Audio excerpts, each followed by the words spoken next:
let me ask you something. What if the biggest risk you could possibly take in your life is not taking one at all? Today, we're diving into this pretty audacious idea that the path to a truly extraordinary life isn't paved with comfortable certainties, but with calculated risks. You know this feeling, right? You're standing at the edge of something big, something unknown, and your first instinct is to pull back, to play it safe. Almost everyone does. But what if that step back is actually a step away from who you're meant to be? And that really is the question, isn't it? Could it be that this safe path, the one that tries so hard to avoid any chance of failure, is actually the surest way to guarantee a life of mediocrity? To really get this, we have to talk about the cage of comfort. It's this little psychological prison we build for ourselves. You know, staying in that dead-end job because the paycheck is steady, or sticking with a relationship that's just fine because it's what you know. It feels safe, sure, but the price you pay is any shot at your greatest achievements. I mean, look at this. It breaks down to two basic paths in front of you. One is straight, it's predictable, and it leads to an average destination.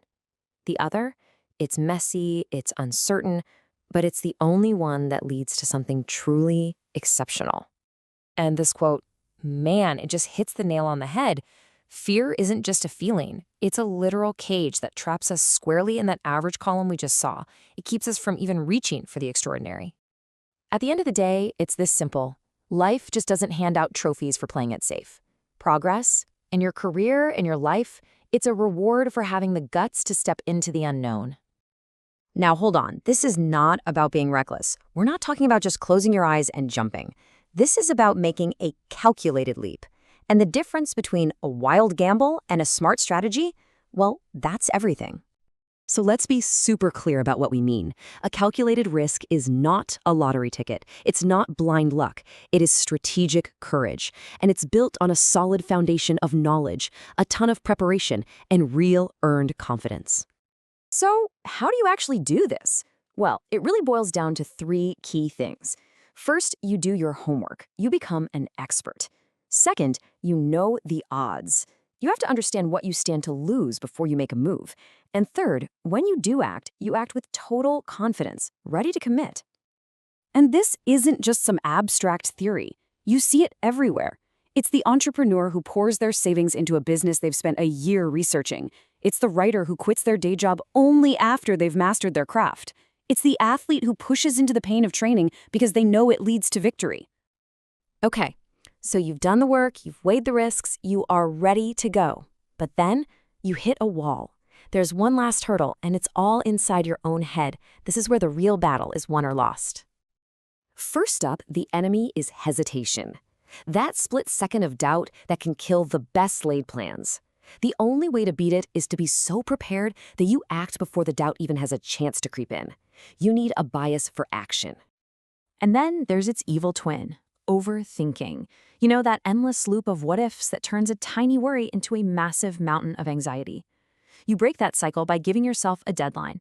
Trust your prep, make the call, and move on. It's about progress, not perfection. And the third enemy? Oh, it's a big one.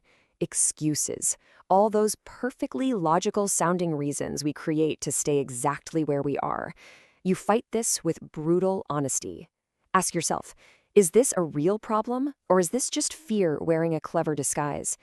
The moment you name the fear, you steal its power. But here's the magic. The second you push past these enemies, something incredible happens. You unlock momentum. It's this powerful feeling where all your energy is finally moving forward and progress just starts building on itself, carrying you faster than you ever thought possible. We've talked about the cage, the strategy, and the mindset. So what's the payoff? What's it all for? Let's talk about the extraordinary life that's actually waiting for you on the other side of that fear. And I want you to really think about this for a second. That business you dream about, that city you want to move to, that conversation you know you need to have. What would you do if failing just wasn't part of the equation? Look, it all comes down to a really simple but really profound formula you see right here.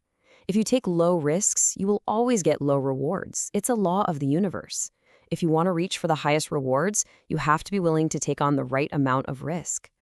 It's the oldest saying in the book for a reason, because it's true.